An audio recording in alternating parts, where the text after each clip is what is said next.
What's up, YouTube? Welcome back to the channel. So I am still breaking this bitch down and going through the wiring harness. So things are kind of on plan. I had a couple snags, but I cut the harness down, yanked out a boatload of stuff, and the car runs. I still need to go through the brakes, make sure it stops. I want to make sure the brakes work, the car runs. Before I start cutting it in half and then chopping up the Falcon in the process. So I am at the it's really late and I need to go to bed stage, but I wanted to touch bases and let you guys know what's up. So let's flip this camera. So I ripped out the AC and everything. Turned out to be R12. So for $1,000 I saw that under dash like retro looking one, so that might be my best bet. So weight savings, I guess. So I got the dash down to that big old bulk, going across to that fuse block and switch, and then the cluster. And then here's the fuel pump wire. And then there's the battery cable that goes under the car. And then under the dash here, I got to trim these guys down. These are leftovers. I moved the MAF cabling and diag port to the passenger side. So the headlights are torn out, wiring, ABS, or not ABS, airbags and junk like that. But yeah, here's the other pile. And that book is garbage for trying to look up schematics. It like might lead you in a direction, but that is it. But yeah, that's all the cabling ripped out of it. So right now I have it set up so the ignition switch still does what it does. When this gets moved over to the next car, this all gets relayed, and then I could cut out the last of this, but I wanted to make sure it was drivable. And there's the cluster,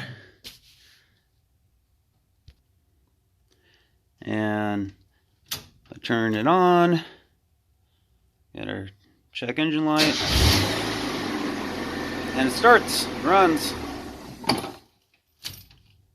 and I don't feel like suffocating in the garage. So a lot of stuff is bypassed, like the clutch switch, no brake light.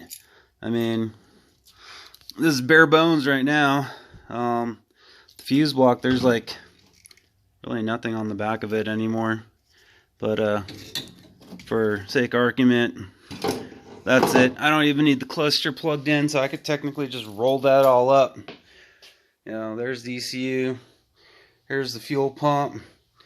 I'll probably extend this and make just one big grounding point. And then the fans will be on its own circuit, with its own thermostat, like this big ground junk.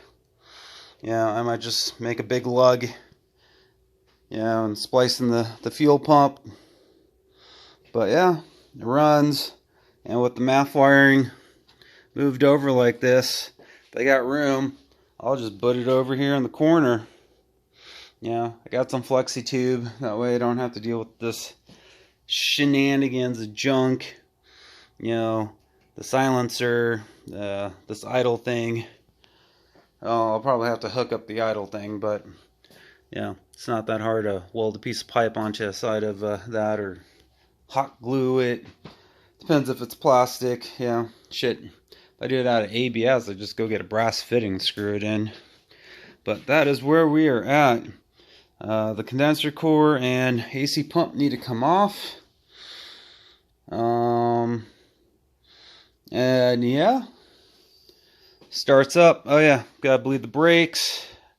See if that master cylinder really is bad. And if it is, I'll replace it.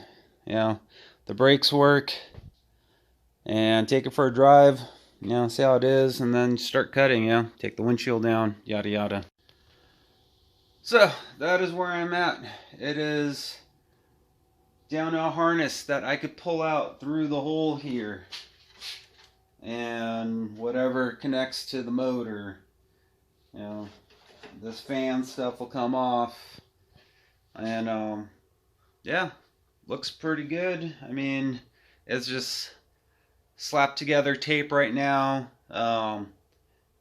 When I get it in the other car, I'll fine tune it. But like I said, I wanted the car to still be drivable. You know, a lot of that wire, I could probably take 2-3 feet out of it and resolder it back together, so it's not, you know, a loop over a loop. But the car starts, the gauges work, you know, everything seems pretty decent. My only concern is when the car gets up to temp, like halfway hot, the oil pressure kind of goes down to almost zero. I don't know if that's normal for a Miata. I know these had recalls, or was it the 1.8 that had recalls on the oil pumps? I am not too sure. I guess I could Google it by the time this goes out. But that is where I'm at, guys. Going to have to go buy some cutting wheels and some discs and start chopping. And thanks for watching. Like, subscribe. Take care, guys. What's up, YouTube? Here we are, back with the Miata again. So when I got it, the guy said, what the hell did he say? The master cylinder was bad. The brakes pretty much went to the floor. So after, what was the last video, was the electrical. So I bled the brakes because the master didn't look wet or anything like that, and I have brakes. But it's late, I got the door closed, and I don't feel like suffocating in exhaust fumes, seeing if the brake booster has a leak or something. But the pedal's rock hard now. Got nice clean fluid in the brake line, so it's all good. So let me show you a couple other things that I worked on electrical wise too. So like I said, I got it all down to just the cluster. And the great thing is, they labeled the cluster. So I've been marking, hey, here's the blinker, here's the left blinker, here's the high beam. So I could integrate all that if I do use this cluster in the Falcon, which I think would be cool. And then the wiring, like I said, it is literally just ignition switch. This I will, I think, just cut down to inline fuses, or bladed fuses and holders, because I don't think this will clear out the firewall. And it's basically just the cabling off the ignition and a couple that feed the other fuse box in the engine compartment. So everything is out of here. Yeah, that clump is ugly, but like I said, I could trim it down. I just want to make sure this car dries before I really got it down. But if I just make fusible, get rid of the fuse block and make those individual fuses, everything will pass through the hole. And yeah, it's groovy. Like I said, it's just this cable over here now. Everything goes over there. I still have to fish through the underside of the car, but it's nice actually having knowing that the brakes are nice and solid.